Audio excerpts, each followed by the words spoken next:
All right, so the new IGP dashboard, we're going to show that today. I've gone to a specific school in PowerSchool. It's a high school. Remove that.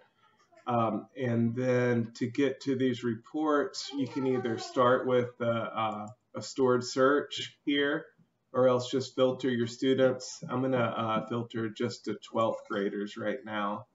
And if you or your PowerSchool coordinator have stored some stored searches here that maybe have your list of students that you're responsible for creating and maintaining IGPs for, maybe you can have a stored search just for those students.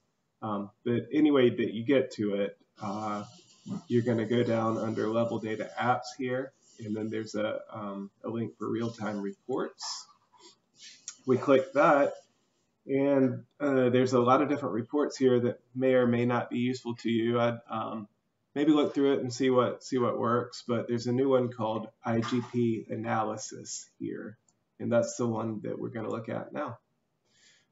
When you click the button, it's going to load all the records for your school and into the working memory.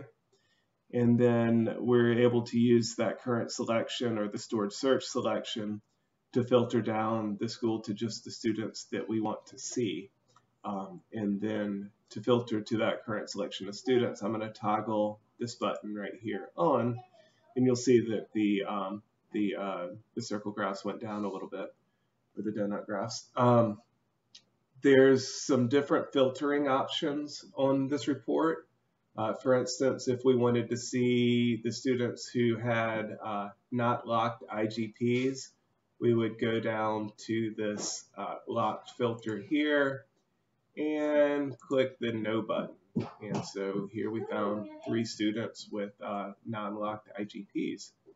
We can turn that off just like that, or we can just kind of X out right there. There's also the option to filter using these descriptions here.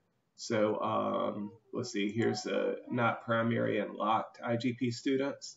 And if you want to figure out who those students are, you scroll down a little bit and you've got a list of those records here. And you can have the option to make those students your current selection, and then you can go and do work with those students. Or you can even export that list here, and it takes it out to a CSV. You'll need to open that with Excel, and if you don't have Excel configured to automatically open CSV files, it might try to open in WordPad or something else, but just make sure you open it with Excel if that's how you like to do your work. But here you've got all the students and their student number, schools, etc., and so you can take that and do some work with it. Sherry, is there anything else that you wanted to add? Anything else you'd like to look at? That looks good. That just shows how you can do your selections and look at your different categories. But also under academic year, if you could just show that selection of academic year that you can filter by the academic year, and then that gives you your current group for this year. If you're looking at IGPs that you haven't accomplished, that is going to be the easiest way to filter that. So yeah, thank you, Wyatt. I think that shows us how to export those reports so that we can pull those student lists that we need to look at in those various categories and ensure that we are serving all our students with the IGP process. All right.